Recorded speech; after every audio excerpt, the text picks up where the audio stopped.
Hello once again, and we are Filter Optional. I am Chico West. And I'm Shannon West. And we come to you today. It's a Casa Calina production. What is Casa Calina? Am I supposed to answer that question? Yes, I'm throwing you off right there. Yes, so Casa Calina is a 90-day treatment program for addiction, substance abuse addiction for men. Men only. Men only, yeah. Yes. And we're here today in Kevin's studio. We like Kevin. He's our producer. My studio, your office. Yes, exactly. But we're excited today. You were giving me a hard time. We're excited. We're excited. Yes, excited. You keep using you have that word. nothing else to say. Well, I was going to say I'm hungry, and it's almost 2 o'clock, Hangry. and I have not had lunch yet. Should never do a show hungry. I know. Yes. No, that's your own fault. You do not know how to feed yourself. It is ridiculous. I mean, And tomorrow I'm going to be 51 years old, and I don't know how to feed myself. I need anyone listening to completely just call Chico out on this. Like, he is a grown man. You are going to be 51 by the time this airs. Yes. You're going to be 51, and this airs, and you can't feed yourself. I do the exact same thing. Well, thank you, Kevin. It'll be like 4:30, and I haven't You eaten can't. anything. You have no ability to plan ahead when it comes to food, or figure out, how to throw a Cliff Bar in your bag or your car or something. Where would I get a Cliff Bar? Out of the pantry. Oh, at our house? At our house. Yes, we have them. That's good. Yes, we do. You always have good little snacks at our house. Yes. And I do know how to feed myself. So people watching out there or You don't. listening, I know where to go. But I usually rely on Shannon because Shannon, like she said... Which is weird. I'm not with you all day. I'm not with you all day. Like you said, you struggle with codependency, and I sometimes use that to my advantage. Yeah, but I can't feed you. No, you can't. You did not reach out to me in any form or fashion today to say I haven't eaten. I've been going because I'm codependent no more, and I would have said, "Well, suck it, go find your own food." Because I've been up since 5 a.m. Okay. Mm-hmm. Yes, you were sound asleep. I was sound asleep, but I was up till 2. What were you doing up till 2? Well, I had some things to take care of, and then our son was awake too. He was having trouble sleeping, and so there was stuff going on while you were. Yes, because I was right next to you. I did not know you were up that late. I fell asleep a little after 10. Because I'm kind, and I turned off the light, and I turned down the volume on the TV. Yes, and everything. So, well, good. Anyway, okay.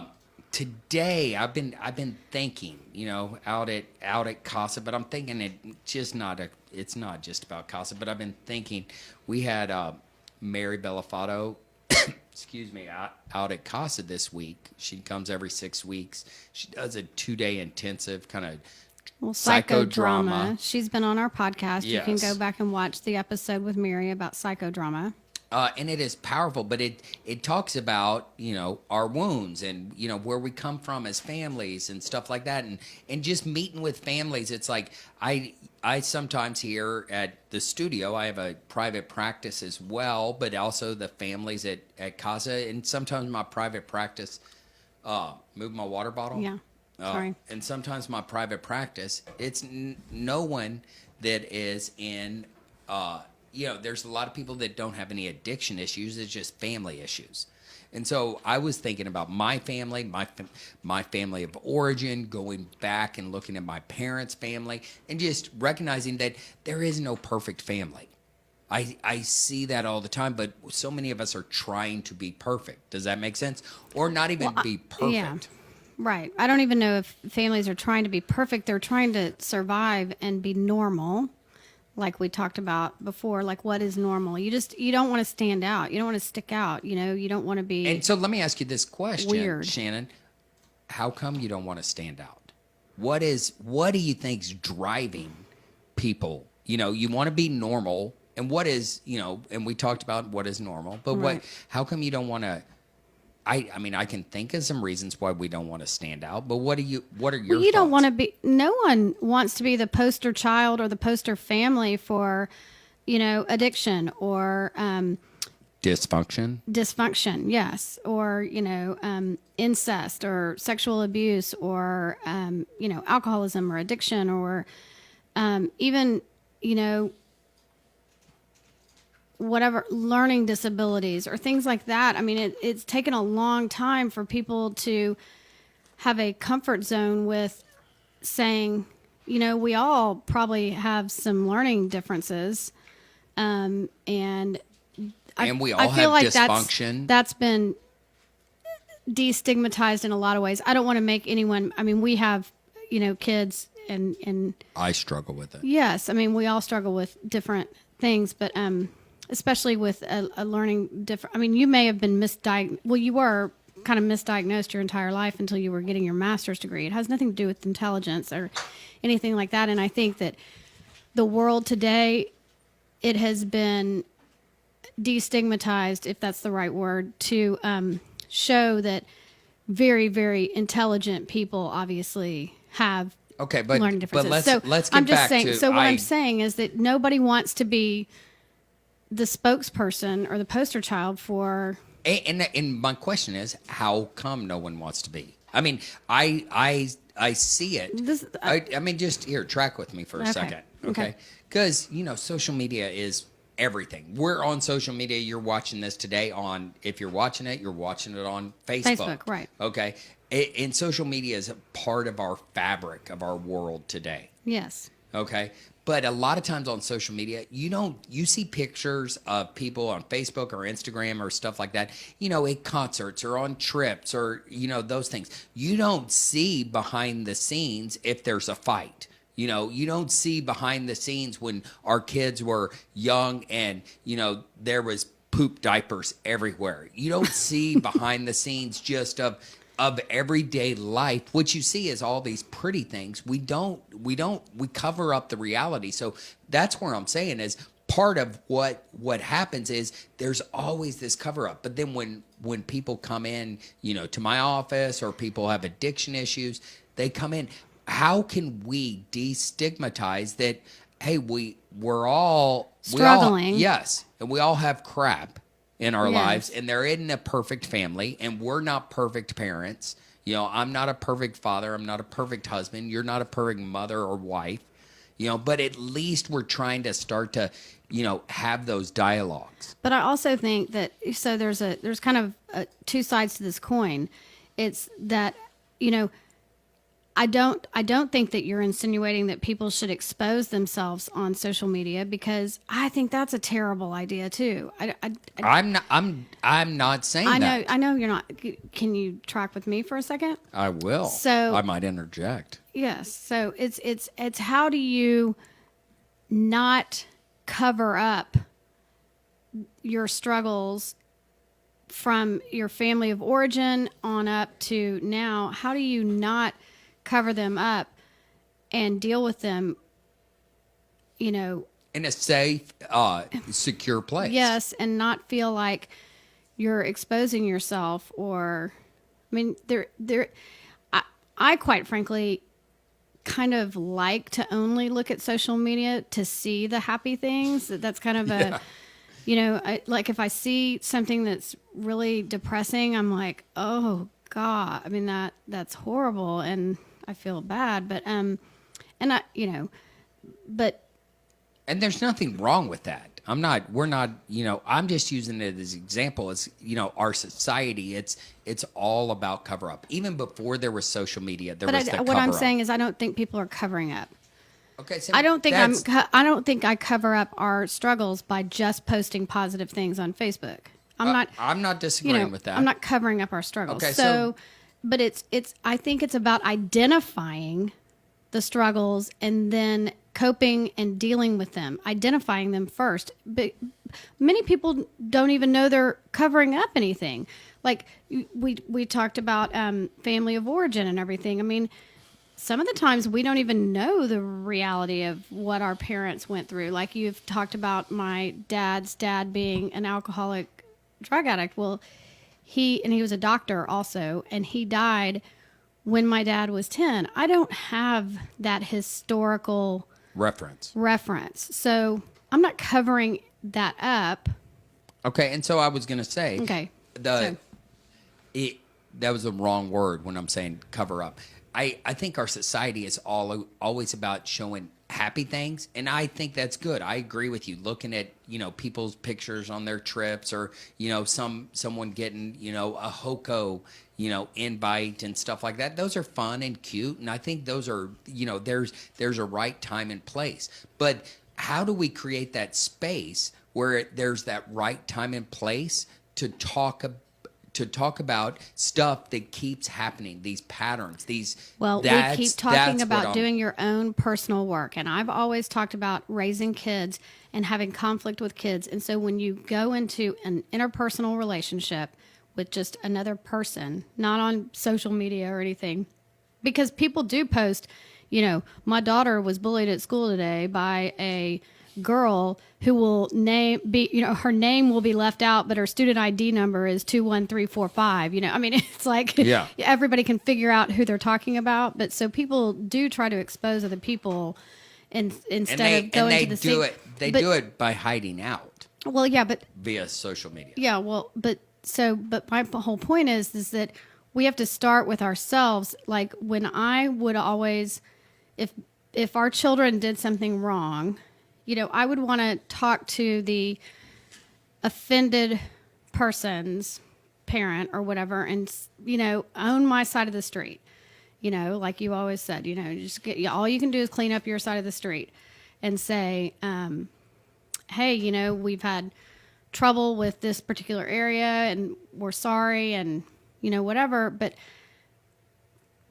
by rarely, I mean maybe twice, had a reciprocal conversation. Like, oh, that makes sense. I forgive you. Rarely had people take ownership. And I'm saying recognize and understand that. Because I think there's so much of it, and what I was trying to illustrate, like with social media and stuff, is there's so much of we can't talk about hurts. We can't talk about, struggles. Right. They're in that place. We can talk about other people's struggles. We can talk about other people's hurts. We can talk about other people, like you're saying, bullying. But we can't talk about what's really going on with us. And that's why I was thinking about. It's like last episode. If I were to call a mom and say, I'm sorry, Beck, pulled your daughter's hair or whatever. And, they were to say, oh, we're fine. That's fine. We're fine. And it's fine. And it's not fine. But, Yes. And so I agree with that. But what I was going to get at is really talking about just family of origin. Knowing your story. You have your story. Your parents, your grandparents had their story. You mentioned, like your dad's story and stuff like that. But that stuff will end up coming out some way, somehow. Okay, so give us an application. How has it come out for you? How has it come out for me? What are some of the struggles in your family, and then how has it come out? Well, alcoholism is right. rampant on both sides of my family. My mom's side and my dad's side. My dad's mom died sober. She got sober first in 62, but then again in 85.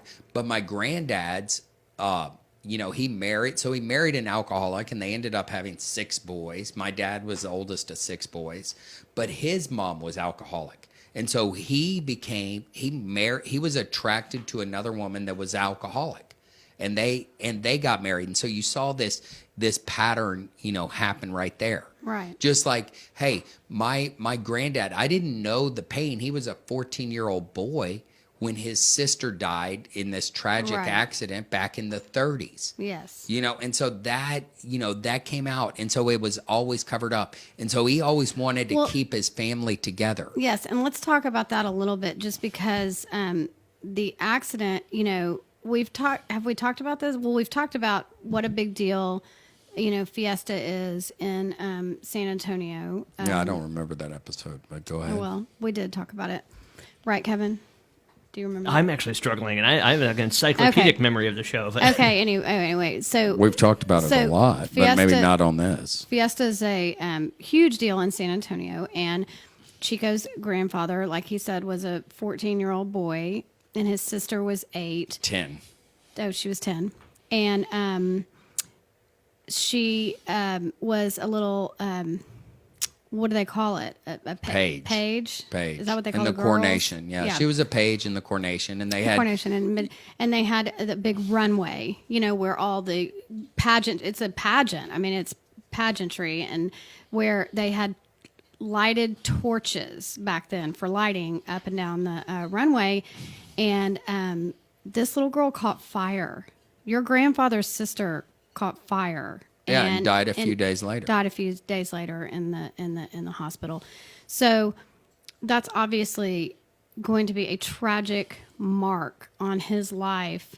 But surrounding such a social event in your whole family's life, like there's just so much history, and trauma and wounds and all this stuff. So much trauma around that event, but yet it was never really recognized. Okay, but here's the crazy thing is, it wasn't recognized, but that's why I talk about these trauma or these wounds and stuff like that is like, I think that played out with my dad and his brothers, and maybe to some degree with the grandchildren, of my granddad who lost his sister. But it played out without them even realizing it. That's what it was.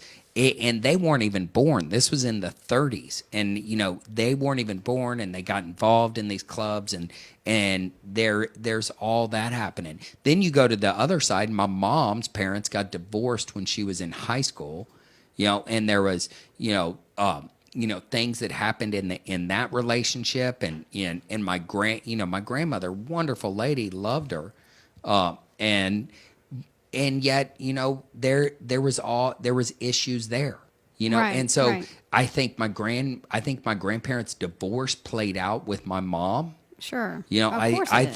think it played out, throughout that time. I mean, and divorce happens, but even that was passed on generationally down to us. And this is what we're talking about, to recognize the struggle by doing work, your own work. What is your own work? You've got to go ahead and dig on back deep and uncover some of this stuff that I've had to do over the years with my family, with my dad's dad and their family. And I like what you did, and I don't want to get into, it's their work to share. It's my mom's work to share. I can talk about my biological dad. He died in 1979, and I can talk about my grandparents because they're long gone. Right. But I don't need to get into the history of my uncles who are still alive. I like the look as, you go, be careful. And so the deal is, I don't want to make it a platform. This is on social media to not talk about my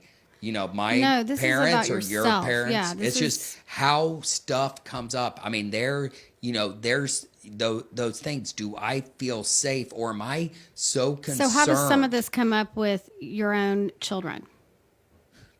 With my for own, you personally? For my own children, I got a prime example. Because I just wanted to give some. We had to give some history and background, but now it's like So I know for me, I was 10 years old when my dad died. It was May 8th, 1979. He was supposed to be at my baseball game. Right. I didn't get a chance to say, I love you. And I was starting second base as this little kid, and I was excited. Right. He wasn't there. So I know now, like when I travel and I'm not with you or the boys, it's like it comes out sideways. I feel this need to text you and my boys, hey, I love you. I'm getting ready to take off. Yes. And it just comes out sideways. And I don't even know if it's sideways. I think it's that I want to make sure that every day I'm telling you and my boys that I love them. Right. And I think it's because of, the death of my dad. Yeah. Well, and I think it also, using that example, I think both of our boys quit baseball because I think there was a lot of stress around baseball for you. Oh, yeah. And I was all for it. That came out. Yeah, I know. Well, I was too. But it came out sideways because I think you really did, growing up, enjoy baseball. You I were was- yeah. good. You were good at it. Yeah. You even coached, little Ty's team. When you were in high school, right? Yes, and we won. Yeah, and see, and And Ty's not little anymore. But He's you like could say baseball. 44 years You could old. say baseball was kind of your thing, but yet it just wasn't. I went to Chandler, Oklahoma to baseball camp. Yes, you did. But enough about you. But we, but you were always kind of like this, like standoffish baseball dad. I think that you just had this like kind of hidden fear that you were gonna miss a game or that something bad. I mean, you may have had a fear that something bad was going to happen to you if they played baseball. And I I think there might be some truth to that. And and now that you're talking about it, I go, it probably did come out that way because I don't when it, Beck's going to be playing football, tomorrow Yeah. night, and I don't. I get excited about those games Right. and participate. And when they played basketball and lacrosse, and the only thing about lacrosse was the drive. We always had to drive so far. But all those things, I enjoy that, and so I think recognizing you don't have trauma around those sports. You have trauma around baseball. I mean, it's a traumatic memory. And so I've done a lot of work about my dad's death, about trying to prove myself. Mm-hmm. And when I say do the work, is like, man, I've dug deep. I've done some writing assignments. I've done psychodrama. I've done therapeutic interventions and stuff like that. But it's like, it's all right to do the work. It's all right to get in and begin to see. And the reason why I was talking about this episode is I see so many times with families, if someone in the family isn't healthy, you can have siblings that are grown with their own kids. And all of a sudden you want to get in there and I know for me, when I have a brother that struggles, and I know for me that I wanted to get in there and fix my parents as an adult and telling them what they're not doing right. I get in there and it comes out because my fear, my pain is coming out sideways. So really I think what I'm trying to do is I want to give people that space where they can begin to talk. You're not alone. Families, every family has death in their life. And you might not have death until your grandparents die or stuff like that. You might not ever experience what I did as a child, but you're going to have death no matter what. And those can be traumatic events. You're going to have, systems. My grandmother, my mom's mom, I saw it later in life. My mom struggled sometimes with playing a guilt trip, but that came from her mom. Yeah. And my grandmother, who we called Mimo, she was great at playing the guilt trip. And she wasn't mean. She was the best grandmother. Oh yeah, no. I mean, I didn't know she was good at that. Oh yeah, because her house was always open and she was always welcoming. I mean, that's just an interesting. Yes. And so it just came out natural, that way. My mom's dad, who we named Beck after, he was great at just kind of dropping bombs and walking away. I think I struggle with that. Yes, absolutely. You do that. Yes. And that is like, and it was all right. My mom was visiting, a few weeks ago and goes, "You remind me so much of my dad."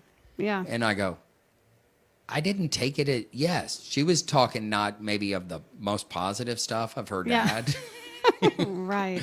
But I didn't take it personal. That's something that, comes But you out. can look at because you can recognize the struggle. I mean, I think if we put a mirror up to the past, put that mirror up to our faces and decide that we're going to try to fix that or... But see, what we do is we try to fix it instead of dig deep and do the work.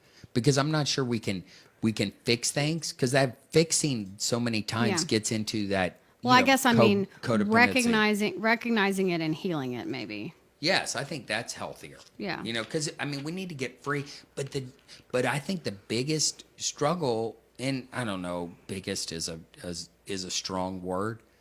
I think a struggle for people and families to really connect is actual vulnerability. To talk about tough issues, to talk about, hey, for me, if I've wounded my boys, for them to have a voice to share how I've wounded them. Yeah. I Yeah. mean, It's it's tough because I'm not sure that you or I or anybody always hear it the way that it's intended. And, I think as of real lately, I think you have taken some seemingly rejection from our kids as personal. You've taken it personally, but really it's but at the same time, is it all right? I can take it personal. I don't need to get into my little child when my child is sharing with me. But sometimes it does hurt. I'm human. Yes. That's the deal. It's like I don't want. I might not react like a 51-year-old man. Right. Okay. And yet I believe I will come back and take ownership. I believe, yes, hearing truth about, hey, it might be tough if my boys, want to open up and share with me.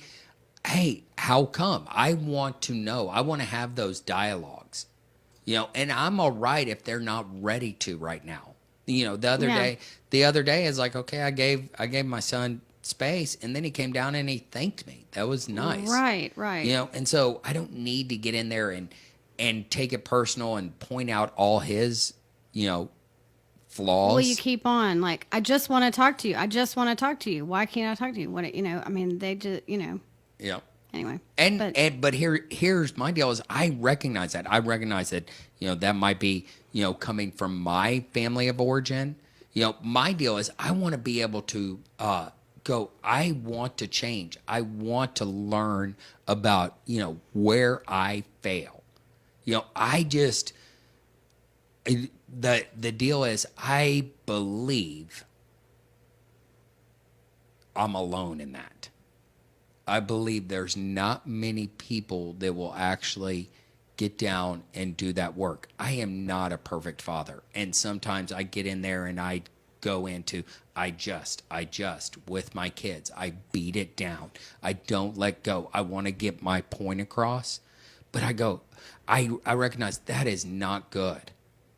Yeah. I recognize that is pushing, my boys away. Well, and I think when we constantly get into thinking that logically and intellectually we have the upper hand just because we are older, like my dad used to do that to me when I would try to have a discussion with him about something, and he would say, well, that's 13-year-old logic, and I I'm laughing because I know. didn't see You see it like that's. I agree. So I was. How old was he when I was born? Maybe 29. Yeah. I think.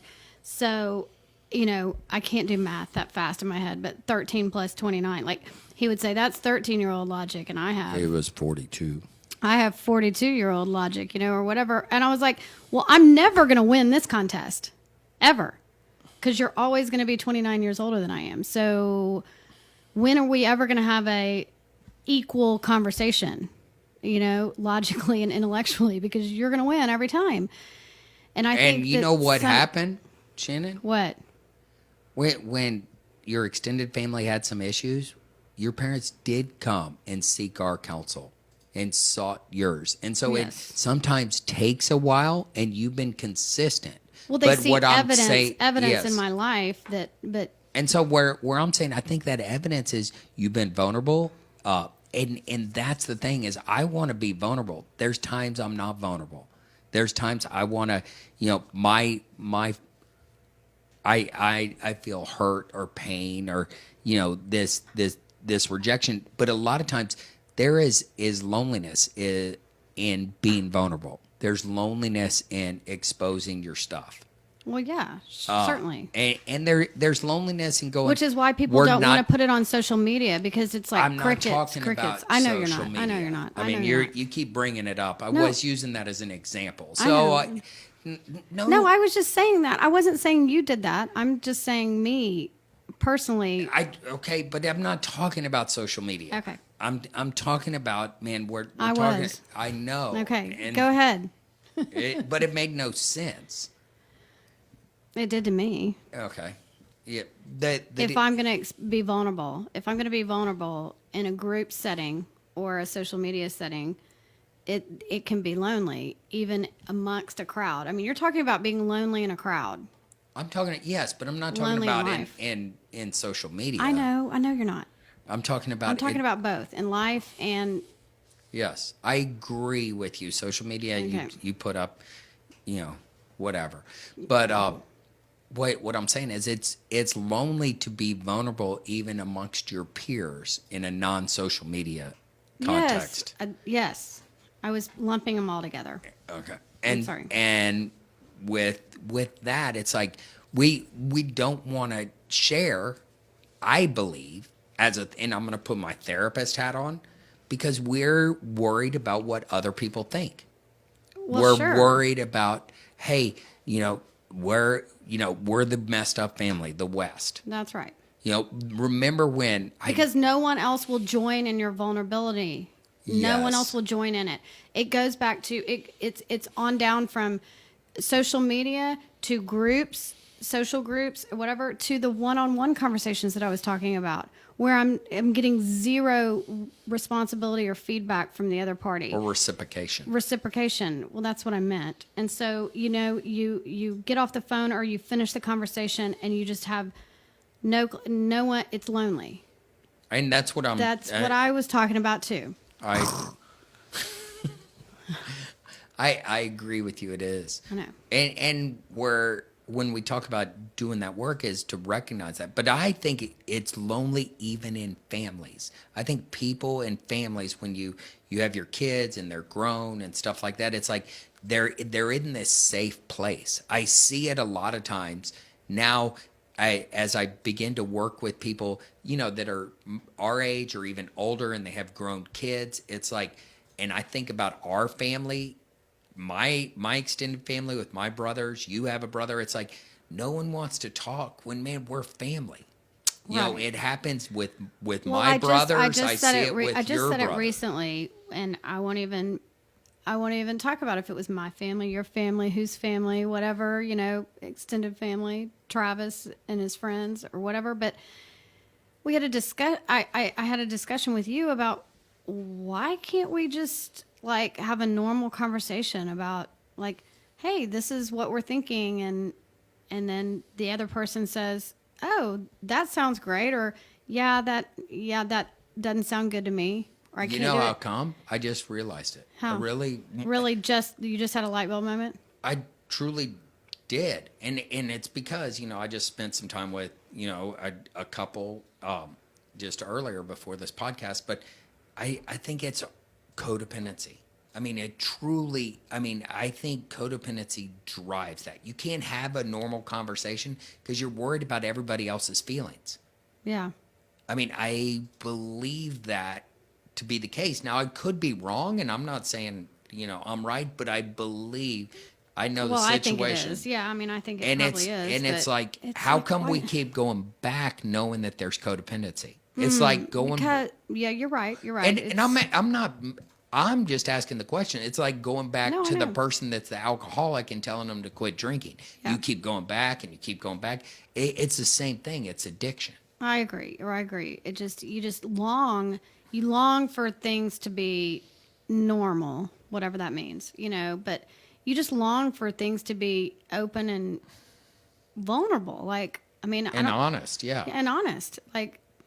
But not have this like, oh crap, I'm walking on eggshells again. Yes. Yes. And yet, I know me. I keep going back. I love the definition of insanity. Yes. I keep going back, doing the same things over and over, expecting a different result. Right. Wow.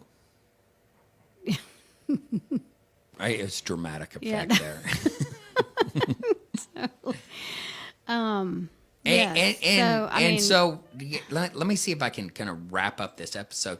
This is a tough conversation, and I think we need to have it more. It's like we're even dancing not to offend family members by talking about origins and traumas and wounds and stuff like that. Right. You have to be careful about telling someone else's story. I want like to you tell, said, and, want to tell our own story, but it's that tough place. But sometimes telling my story has to do with that other person, and it's like hard. I know, but I also think it's so crazy. There is not one family out there, not one. There's just not one that doesn't have some level of dysfunction or disease or illness or trauma. Or wounds. It could be big trauma, little trauma, big T, little t, like we talked about, or wounds or hardships or, it doesn't exist. It there doesn't is exist. not Leave It to Beaver. It just doesn't exist. So, we all have our garbage. yes. So I just long for a world where people can be vulnerable with their struggles, because I think that leads to more healthy conversations. And I think it really addresses the loneliness. And it'll help kids and the next generation with anxiety and everything, because it's already so kicked up because of social media that we didn't have. But I mean, Yeah. Again, I brought up social media. I know you love that. We can probably wrap it up now before you start yelling at me. I didn't yell at you. You kind of did. You're kind of fussing at me. You're hangry. I'm hangry. I need Go that get some Snickers food for bar. yourself. Good Yes. Lord, please. Well, thank you for this For the episode. love. I enjoyed it. I did Yes. little snap at you, but I like that about our show, that we are not Yeah. perfect. Well, and we're vulnerable and open. Yes. We fight in public, and we don't really fight. And on social Behind. media. Do we? We just did. You got your Oh, feelings yeah. hurt? Yeah. I didn't get my feelings hurt. Oh, wow. Wrong. Thank you, Okay. Kevin. Until next Yes. time, filter optional.